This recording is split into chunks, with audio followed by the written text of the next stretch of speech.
Hello? Hello? Hi, yes. This is Rosie Rat. Wait a minute. Mrs. Sorden is going to do a read aloud? Julius, the baby of the world? I love it. I love it. Okay, I'm on my way. I can't wait. Hello! Yay! Welcome to Read Aloud Time with Miss Sorden. I am so happy that you're here with me today. I get to read Julius, the Baby of the World by Kevin Henkes. Sit back, relax, and enjoy. Before Julius was born, Lilly was the best big sister in the world. She gave him things. She told him secrets. And she sang lullabies to him every night.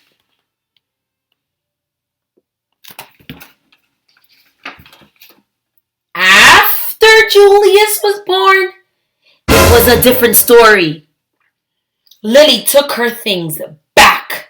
She pinched his tail and she yelled insulting comments into his crib. I am the queen, said Lilly, and I hate Julius. But her parents loved him. They kissed his wet pink nose. They admired his small black eyes, and they stroked his sweet white fur. Lilly thought his wet nose was slimy. She thought his small black eyes were beady. And she thought his sweet white fur was not so sweet. Especially when he needed a diaper change. Julius is the baby of the world, chimed Lilly's parents. Disgusting, said Lilly.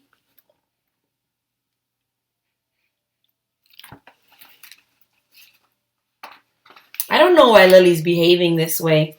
She liked him when he was inside her mom's belly. Lilly had to share her room with Julius.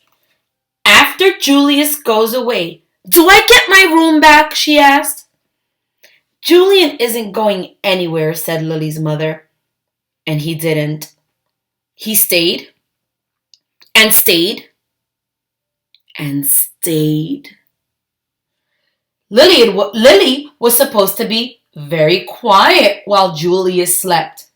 After Julius goes away, can I talk like a normal person again? She shouted. Julius isn't going anywhere, said Lily's father, and he didn't. He stayed and stayed and stayed.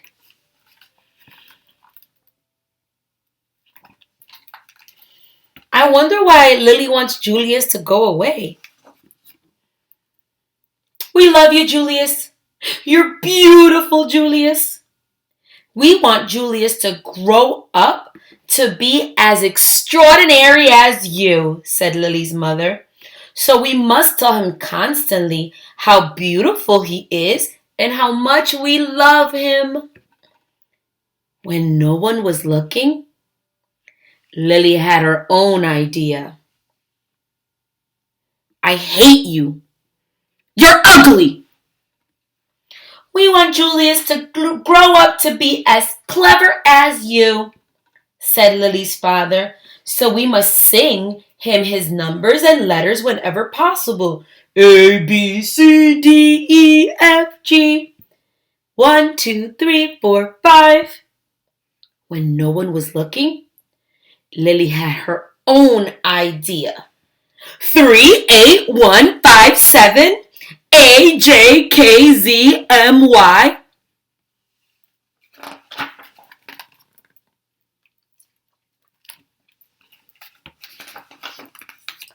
Lily's parents were more than a bit doubtful about leaving the two of them alone together. Lilly tried to frighten Julius with her nifty disguises. She learned magic and tried to make him disappear. Abracadabra, abracadabra, poof! Wasn't that easy? When that didn't work, she simply pretended he didn't exist.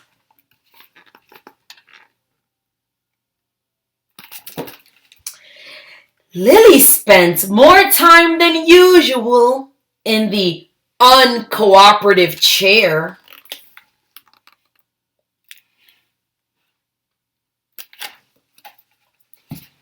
I wonder why Lilly doesn't want Julius. Lily's parents showered her with hugs and kisses and treats of all shapes and sizes. They even let her stay up 15 minutes later every night. It didn't matter.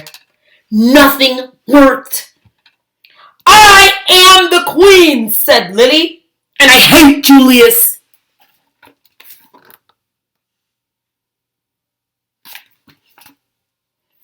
Lily's parents are really trying to show Lilly love, but nothing is working. But her parents loved him.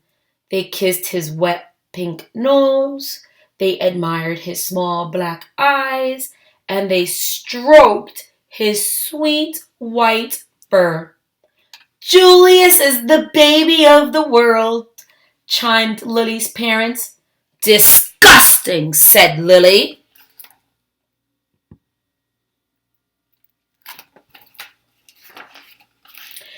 Lily's parents were amused when Julius blew a bubble. Can you believe it? They exclaimed. But if Lilly did the exact same thing they said, Lilly, let's mind our manners, please.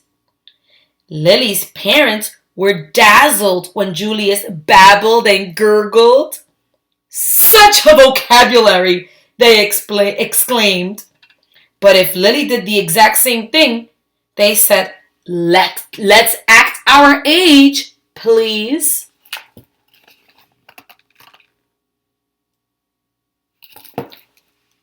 Lily's parents were amazed when Julius screamed. What lung capacity! They exclaimed.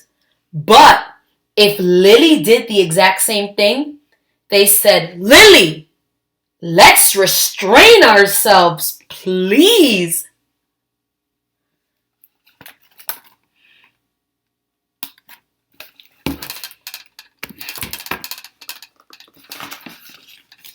One morning, while Lilly was busy playing opera, her mother said, why don't you put some of that verbal exuberance to good use?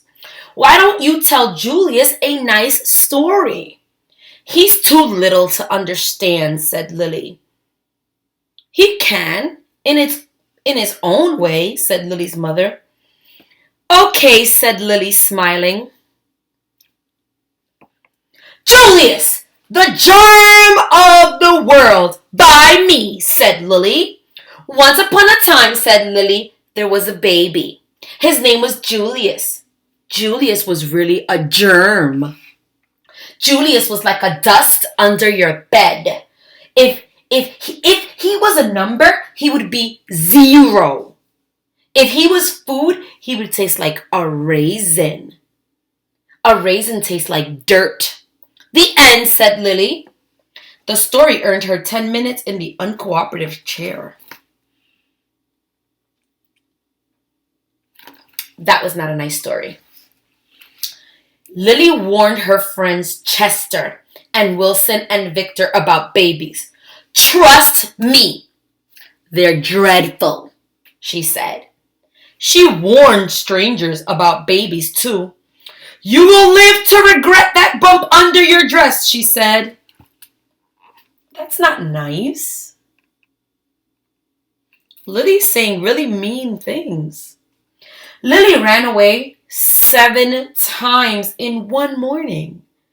I'm really leaving this time, she called.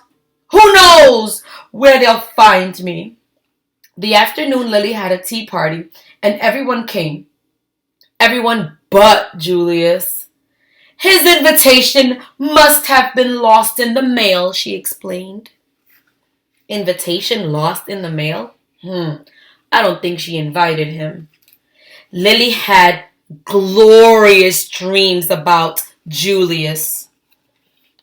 Oh no, look at that. The cat is about to eat Julius. Oh my God, she's riding the cat. And ghastly nightmares too. I guess Julius gets revenge here.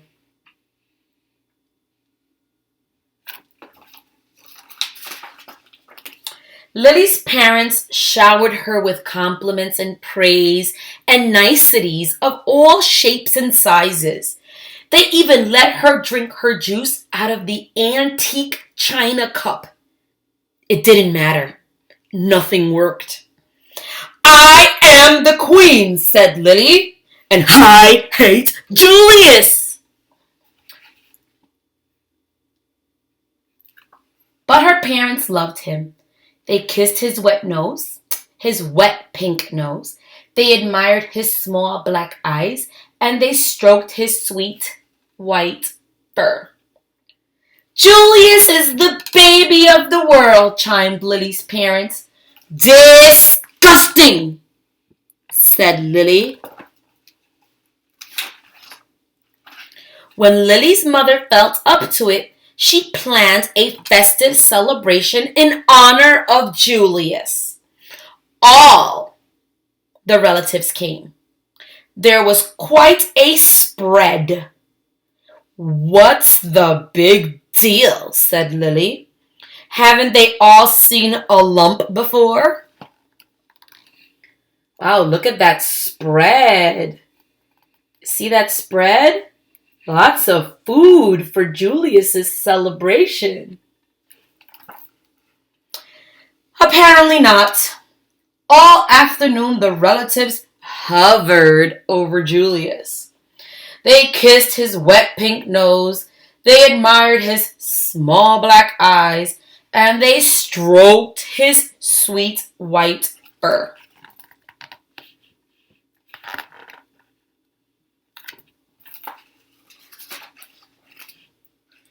Disgusting, said Cousin Garland. What? Said Lilly. Julius, said Cousin Garland. I think his wet pink nose is slimy. I think his small black eyes are beady. And I think his sweet white fur is not so sweet. He needs a diaper change. Lily's nose twitched. Her eyes narrowed. Her fur stood on end and her tail quivered. You're talking about my brother, said Lilly. And for your information, his nose is shiny. His eyes are sparkly. And his fur smells like perfume.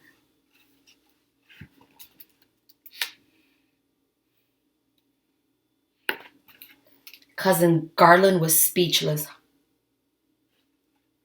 He can blow bubbles, continued Lilly. He can babble and gurgle.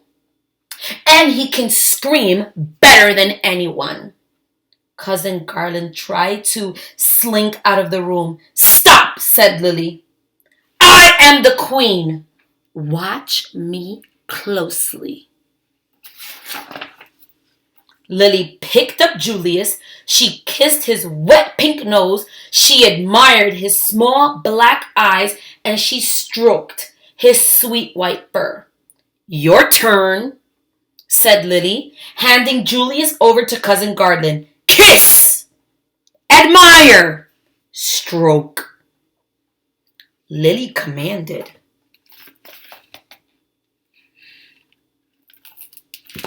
Oh. Lilly doesn't like when someone else talks about her baby brother, huh? Now repeat after me, said Lilly. Julius is the baby of the world. Julius is the baby of the world, said Cousin Garland. Louder, said Lilly.